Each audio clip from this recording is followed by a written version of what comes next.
राम राम।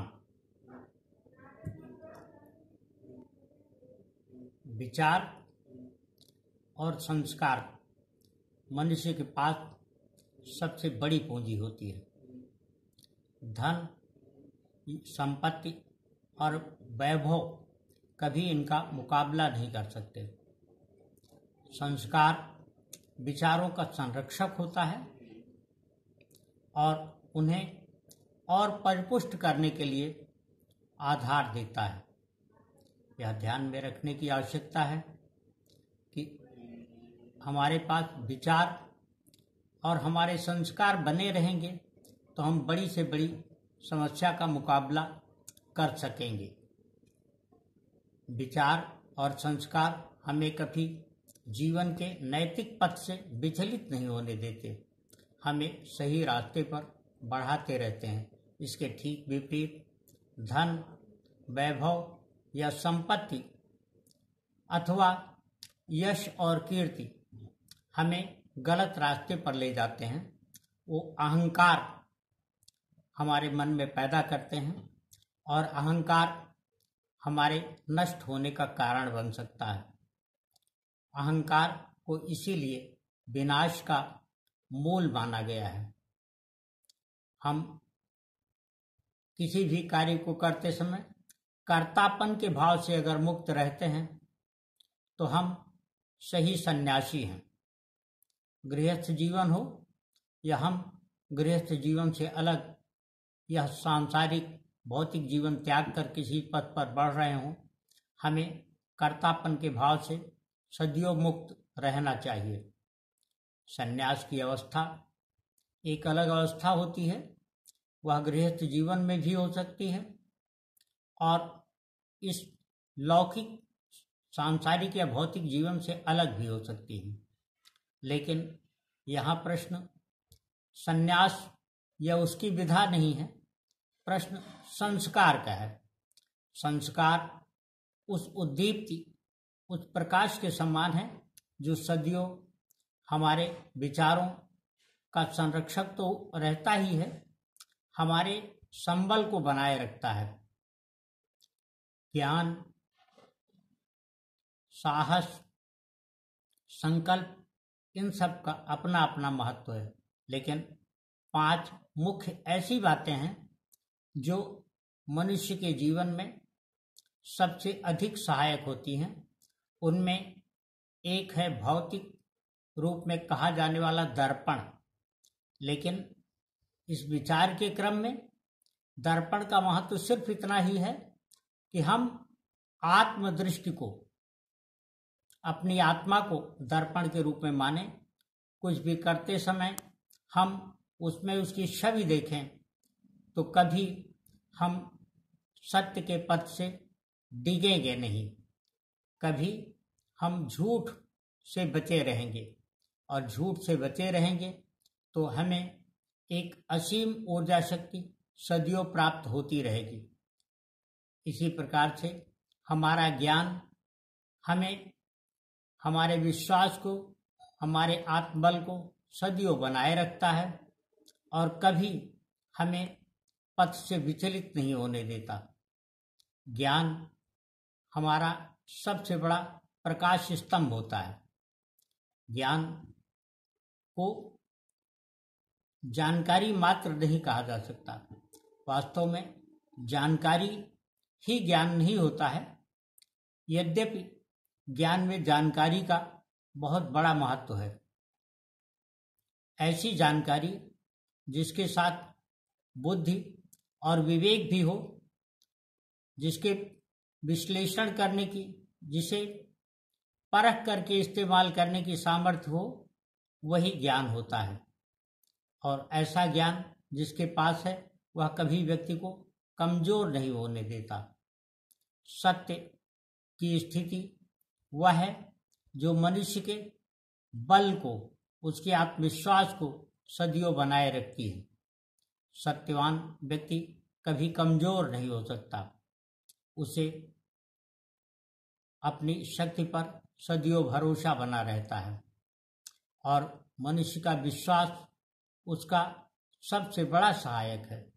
विश्वास मनुष्य के आत्मबल को बनाए रखता है और इसके परिणाम स्वरूप मनुष्य अपने पथ पर सदियों सन्नद्ध, प्रतिबद्ध और संकल्पित रहेगा।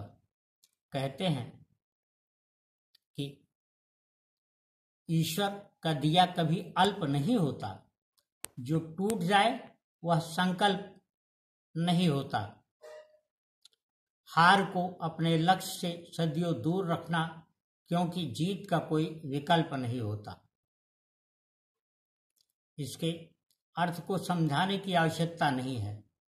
हर शब्द अपने सहायक वाक्यों के साथ अपने आप में अर्थ है, लेकिन यह अवश्य ध्यान में रखें कि कोई भी समस्या कभी बड़ी या छोटी नहीं होती।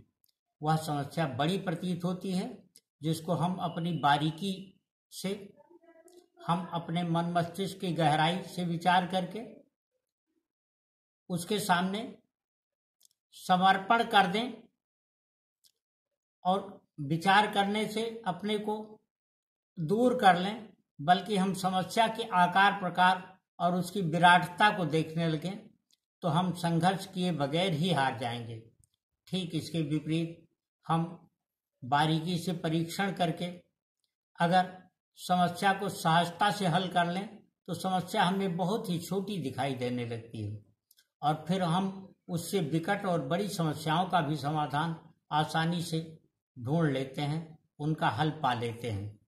समस्या को कभी विकराल नहीं समझा जाना चाहिए, बल्कि थोड़ी देर तक ठहरकर संयम पूर्वक समस्या के स्वरूप पर विचार करके और उससे निपटने की युक्तियों को अपने पास ले आना चाहिए और उन युक्तियों, उन उपायों के सहारे किसी समस्या पर सहजता से विजय प्राप्त की जा सकती है। जो लोग जीवन में पराजित होते हैं वह वही होते हैं जो किसी प्रकार का प्रयत्न करने के पहले, किसी प्रकार का कोई प्रयास करने के पहले, किसी प्रकार की कोई कोशिश करने के पहले ही समस्या को विकराल मानकर उससे मुंह मोड़ लेते हैं।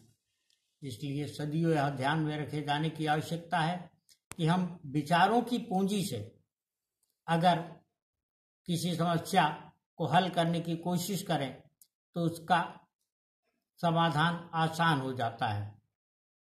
विचार वह पूंजी है जो हमें सदियों हमारे लक्ष्य को, हमारे संकल्प को हमें बताने में सहायक होते हैं और उसके प्रति हमें सदियों वह प्रतिबद्ध रखते हैं।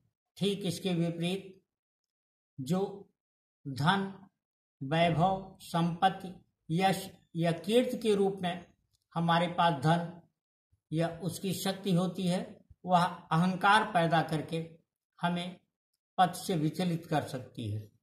इसलिए यह ध्यान में रखे जाने की आवश्यकता है कि हम कभी अहंकार को अपने पास फटकने न दें, या हमेशा विश्वास में रखें कि जिसका उदय होना निश्चित है, जिसका विकास होना निश्चित है, नियत को मंजूर है, उसके लिए प्रकृति शुरू से ही रास्ता बना देती है।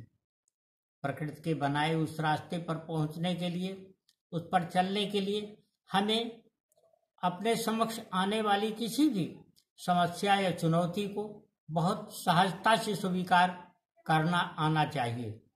जब हम सहज रूप में किसी चीज को, बड़ी से बड़ी समस्या को भी लेते हैं तो हमें आसानी से उसका रास्ता, उससे निपटने का रास्ता समझ में आ जाता है। जबकि जब हम किसी समस्या को असहज रूप में ले लेते हैं और उसे शुरू से विकट मान बैठते हैं तो हमारी सारी शक्ति, हमारे अपने विचारों की संपूर्ण पूंजी उससे निपटने का उपाय तलाशने में ही व्यय हो जाती है।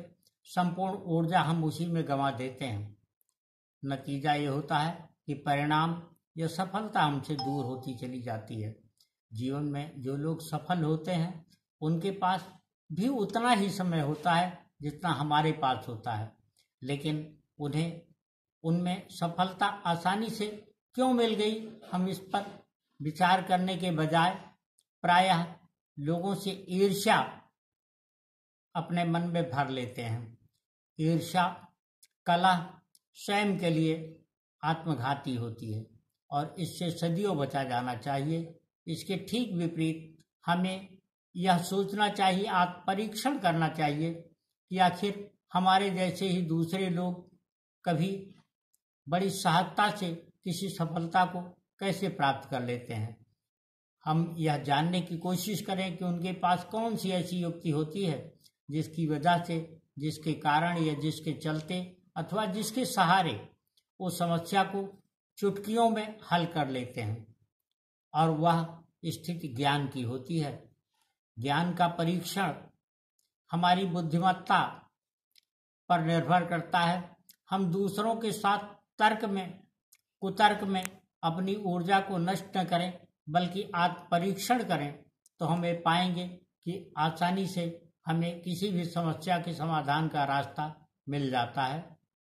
इसलिए इस बात को सदैव ध्यान में रखने की कोशिश करनी चाहिए, यत्न करना चाहिए और संकल्पित होना चाहिए कि हम अपने लक्ष्य को, अपने अभीष्ट को और अपने जीवन के गंतव्य को समझें।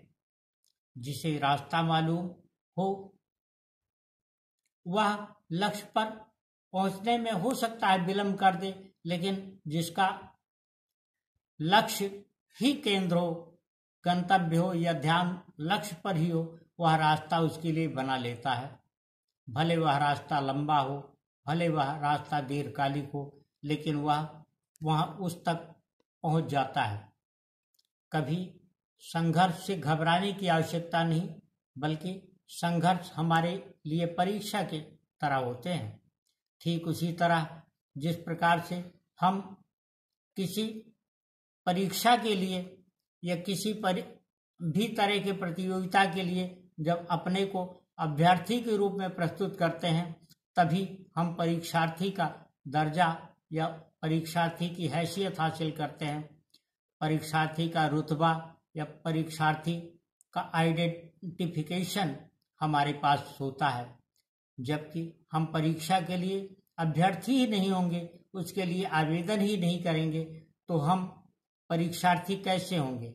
कहने का आशय यह है कि हम सदियों यह मान करके चले कि परीक्षार्थी हों, और परीक्षार्थी होने के पहले हम एक विद्यार्थी हों।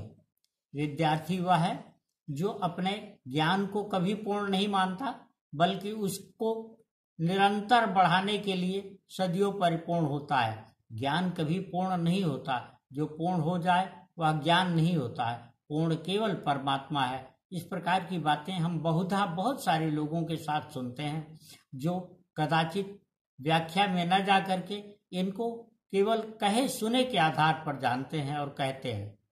वो मुमकिन है किसी स्तर पर लोगों को प्रेरित करते हों, किसी स्तर पर लोगों को संभालते हों, लेकिन ऐसी स्थितियां कई बार संबंधित लोगों के सामने, संबंधित अभ्यर्थियों के सामने विचित्र दशा का निर्माण करती हैं, उनको मतिभ्रम में डाल देती हैं, उनके सामने संदेह की स्थिति उत्पन्न कर देती हैं।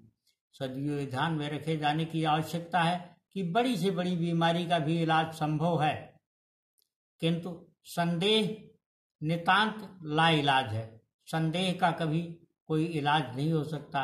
इसलिए सदियों संदेह से बचें, चाहे वह व्यक्तिगत जीवन के संदर्भ में हो, अथवा अपने पारिवारिक जीवन के संदर्भ में हो, या सामाजिक जीवन के संदर्भ में हो। संदेह के बजाय हम अगर लोगों से सकारात्मक दृष्टि की उम्मीद रखें, तो हमें सबसे पहले लोगों पर विश्वास करना आना चाहिए, और विश्वास आशा से ही होता है। आशा बनाए रखें, आशा बनी रखें। इन्हीं शब्दों के साथ राम राम।